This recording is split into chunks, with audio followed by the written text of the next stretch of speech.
Bueno, estamos con Julio Bárbaro, muy conocido por todos, no requiere de mucha presentación. Voy a decir muy brevemente que es escritor, es analista político, es un dirigente histórico del peronismo, fue diputado nacional, fue secretario de Cultura de la Nación, fue interventor del Confer. Bueno, y lo vemos con mucha frecuencia en la televisión, en los medios, analizando la política, analizando el contexto. Así que, Julio, muchas gracias por tu tiempo. Gracias a vos por la invitación. No, de nada. Bueno, vamos a empezar liviano, si querés, con algunas preguntas conceptuales que no todo el mundo las contesta con tanta claridad como he escuchado que lo haces vos, así que voy a aprovecharte. Si tuvieras que definir el peronismo, ¿qué dirías? ¿Qué es el peronismo? Yo soy como hegeliano, exagero. Yo imagino la historia como un crecimiento, un desarrollo. En Argentina es una mezcla de razas. Nosotros nunca nos terminamos de asumir españoles, la mezcla de italianos, españoles, árabes, judíos. Yo digo siempre que somos materia del psicoanálisis, no por nada tenemos más psicoanalistas y psicoanalizados que la mayoría de los países. El peronismo es una de las etapas de la asunción de la conciencia nacional. La anterior fue el radicalismo. Irigoyen es la expresión más clara de la clase media, Perón de la clase obrera industrial que se va generando en ese proceso de industrialización de la Argentina. ¿Eso es la expresión de un pedazo? Sí, es de un pedazo. Como es la negritud en Estados Unidos, de un sector. El problema es cómo ese sector se integra a la sociedad. El problema es que en Estados Unidos pasaron del Ku Klux Klan a Obama. Acá a nosotros nos cuesta terminar con el Ku Klux Klan. Pero digo, el peronismo es un pedazo de la sociedad. Es una toma de conciencia, es una forma de identidad que muere con Perón. Hasta hoy Jorge Fernández Díaz inicia su nota diciendo el peronismo post-Perón. Digamos, fue una historia tan positiva para los humildes que la foto de Perón se hizo negocio para las burocracias. Pero la Argentina no tiene ni peronistas, ni radicales, ni liberales. Yo soy amigo y lo respeto enormemente a López Murphy. Y la semana pasada leí en Clarín una nota muy linda de Guillermo Calvo. Pues esos son los liberales que admiro. Hoy hay una nota en Clarín de Jorge Sarguini. Ese es el peronista que admiro. Digamos, Casella o Freddy Torani son los radicales que admiro. La ideología, digamos, es pertenencia. En el peronismo no es ideológico, es cultural. Es cultural. Qué interesante. Y dentro del peronismo, o vos corregime si me decís que no está dentro del peronismo propiamente, pero ¿cómo definirías al kirchnerismo? ¿Qué es el kirchnerismo? La degradación del peronismo. Punto. ¿Qué son los Kirchner? El pragmatismo. O sea que yo cuento siempre que cuando Menem llega presidente me manda a un encuentro en Panamá, donde, digamos, ¿qué era el presidente de Panamá? Y la cabeza de la droga. Y estaba toda la izquierda de América Latina unida.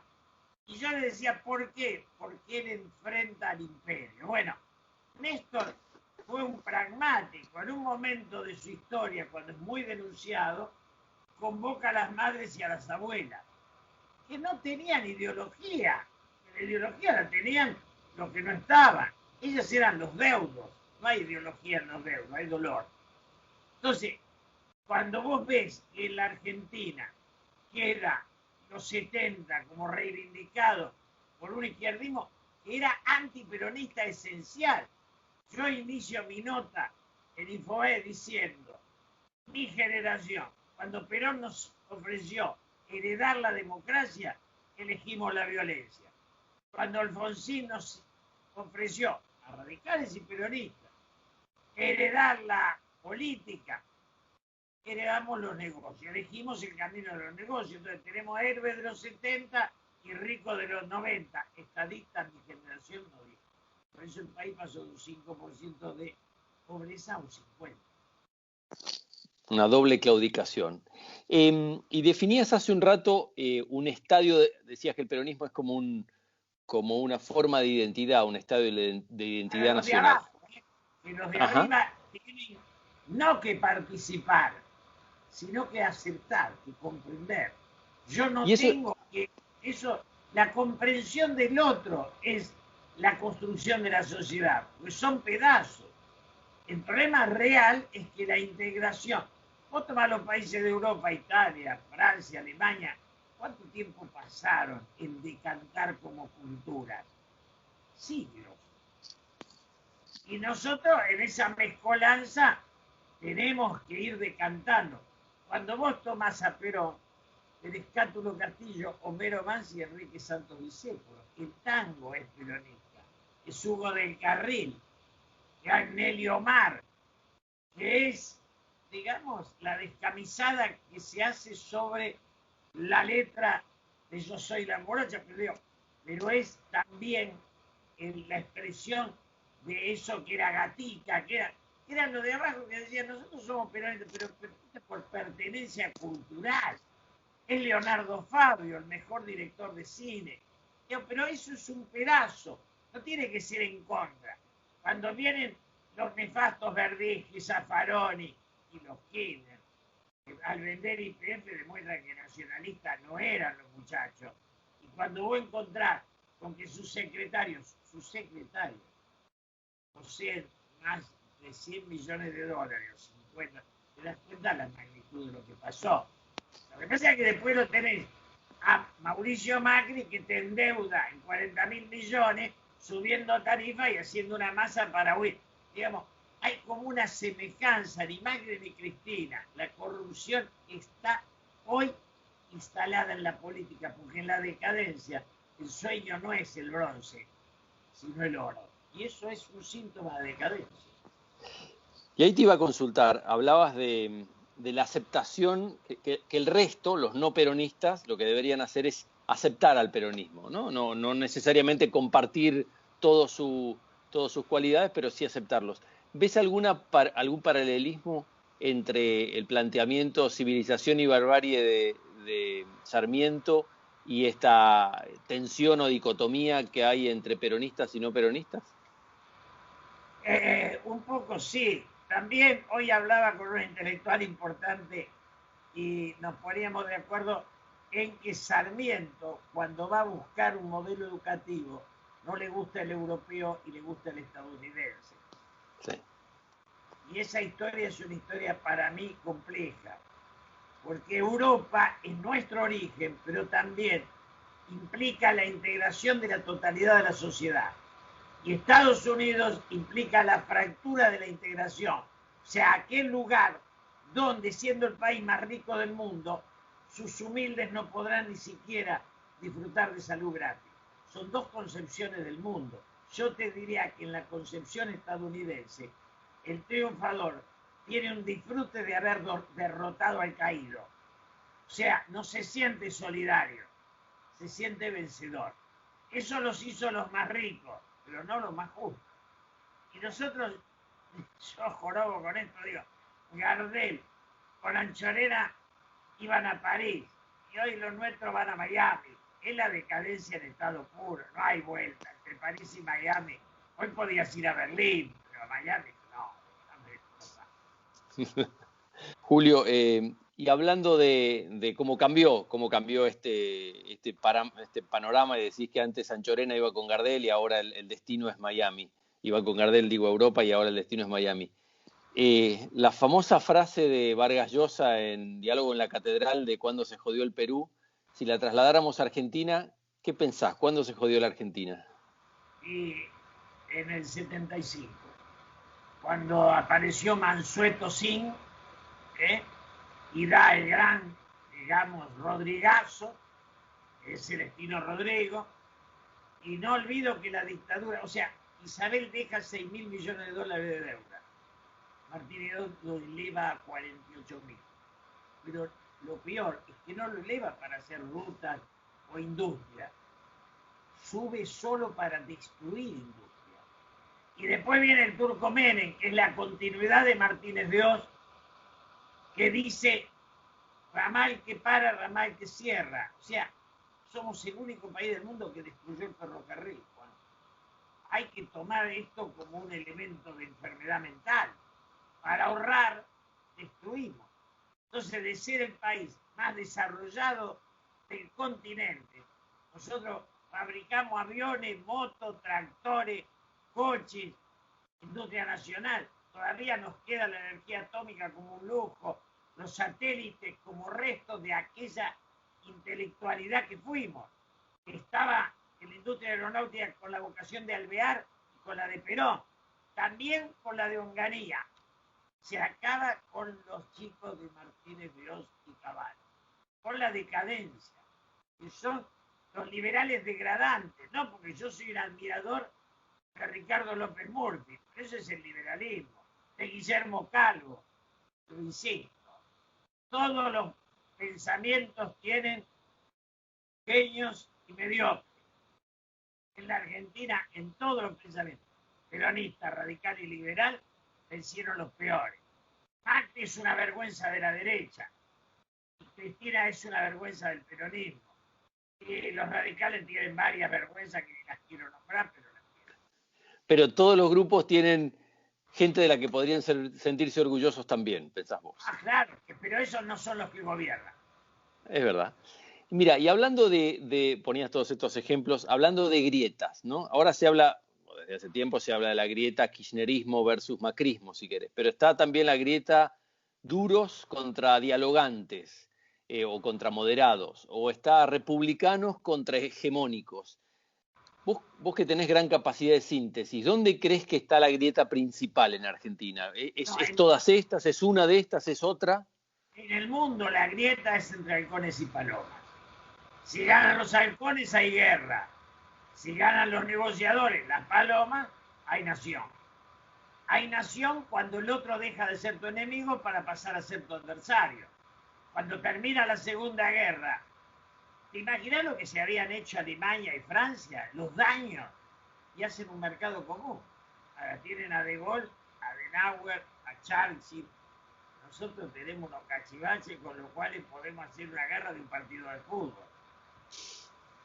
Está bien, pero existe, la grieta entonces principal está entre halcones y palomas, entre los que de alguna manera tienen una mirada hegemónica, es yo o el desastre, y los que piensan que el otro tiene algo rescatable. Si hay que eliminar al otro, hay guerra. Sí. O sea, el otro es una parte del mosaico que es la patria, entonces la guerra no termina nunca. Donde hay guerra hay hundimiento, en todos lados. La pacificación de Europa dio un logro de Europa. Antes no había. Así es. Mira, de los que nos escuchan y leen, muchos trabajan en el área de comunicaciones, asuntos públicos de las empresas y tienen su casa matriz, trabajan en una empresa que tiene su casa matriz en el extranjero. Y parte de nuestro trabajo es explicarles a nuestras casas matrices qué está pasando en Argentina. ¿Qué les dirías? ¿Cómo explicás la foto de hoy a la casa matriz de una empresa que está en Estados Unidos, en Inglaterra, en Madrid, en donde sea? ¿Qué está pasando en Argentina? ¿Cómo resumís la situación actual? El capitalismo argentino, que somos un país capitalista, el peronismo era capitalista, el kirchnerismo no lo es otra cosa, pero el capitalismo argentino no es capaz de construir su propio prestigio. El agro tiene menos prestigio que la guerrilla, y eso no es culpa solo del talento de la guerrilla, es de la indiferencia del agro. Si vos sos un laburante y la imagen tuya es porque no te ocupaste de la imagen. Hay un egoísmo en el capitalismo argentino que no lo lleva a defender su propia imagen. Punto. Entonces no podés construir un capitalismo cuando el vencedor es el vivo que se la llevó y no el constructor. Los yanquis eran maravillosos. El indio tenía una flecha y el blanco un Winchester. Que el bueno era el blanco y el malo era el indio. Eso es construir un relato. ¿Y cómo explicás? Eso es la mirada sobre el mundo empresarial. ¿Cómo le explicás a la casa matriz que está, digamos, basada en Londres,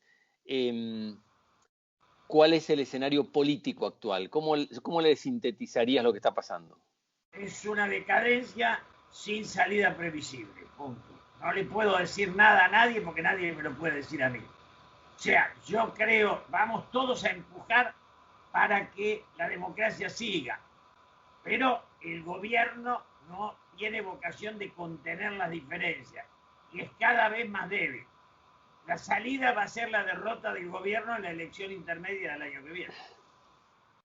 Claramente. Y hablando de eso, ¿qué variables hay que mirar? Nadie tiene la bola de cristal, ¿no?, sobre cómo van a ser las elecciones del año que viene, pero ¿qué variables hay que mirar para analizar este proceso hasta el año que viene, hasta las elecciones? ¿Cómo uno juzga cómo va a evolucionar? Lo más importante es la derrota del proyecto de reforma constitucional actual, de reforma de la justicia. Si ese proyecto pierde en diputados, digamos, va a ser un paso. Lo débil es que los sublevados son pocos, porque o Massa o el mismo Alberto se van quedando enganchados en el poder de Cristina. Y el poder de Cristina hoy dejó de contener al peronismo, con lo cual dejó de ser el dueño de la calle. Se sectariza como toda izquierda y achica su espacio de voto. Parecía que el gobierno solo trabaja para sus leales, enfrentando a los que, como yo y vos, quizá lo hubiéramos apoyado si hacía otra cosa. ¿Y qué rol te parece que juegan los gobernadores en ese sentido? Describías que el rol del kirchnerismo, pero los gobernadores quieren gobernabilidad, quieren previsibilidad, quieren poder pagar los sueldos a fin de mes. ¿Qué rol juegan en la estabilidad del gobierno los gobernadores? La decadencia hace que no hay casi gobernadores. El único que tenés es el de Córdoba. Córdoba con De la Sota armó un peronismo para la clase media, es el único. El resto del peronismo no es para clase media. Y vos fíjate que si Córdoba vota la reforma, pierde el peronismo para siempre. O sea, que tiene que ser más importante el voto de la gente que la obligación del oficialismo. Entonces, ¿qué veo hacia adelante? Que los gobernadores no hay. Antes había un Menem, un Kirchner, hoy no hay ninguno que vos puedas decir es una figura que salga un poquito de la medianía general. ¿Qué es la decadencia? Yo creo que la frase era de Víctor Hugo, decía, cuando la sombra de los enanos veáis agigantares que se acerca al final. La Argentina es un mundo de enanos, nadie saca medio punto de cabeza. Entiendo. Y si miráramos el futuro, nadie sabe cómo va a ser, pero ¿qué te dice tu sentido común y tu experiencia? ¿Qué crees que espera la gente de la dirigencia política en este momento? ¿Qué está esperando? Primero, salir de la grieta, ir a la armonización. La gente festejaría un encuentro entre los radicales peronistas y liberales. Si el partido acá tiene que desaparecer Cristina y Macri, dos personajes que hicieron del odio un negocio. Fue personal el negocio, pero socialmente los hundieron. Aclarar que el kirchnerismo no le dejó nada a la sociedad argentina. No es peronismo ni es nada, es un pragmatismo. Con una mezcla de izquierdas, yo digo a veces en televisión, no se puede conducir el país desde página 12. Ni vos ni yo vimos un obrero leyendo página 12, no los hay. Es una visión universitaria. Entonces, digamos, hay un sectarismo que se va agotando y que en alguna medida tiene su ciclo cerrado. El ciclo del kirchnerismo está agotado. El macrismo también, como Macri y Cristina, ¿no? Después, los dos podrán reformularse como pensados de otra manera. Mi obligación sería ser un peronista respetable para los no peronistas. Ahora, la misma obligación la tienen los demás partidos, ¿no? Así es. Julio, muchísimas gracias, muy interesante y seguro que en algunos meses te vuelvo a convocar a ver si me volvés a dar tu mirada cuando ya se vayan acercando las elecciones del año que viene. Muchas gracias. La síntesis mía es que el capitalismo se haga cargo de mejorar su imagen. Si no, es muy difícil vivir. Muchas gracias.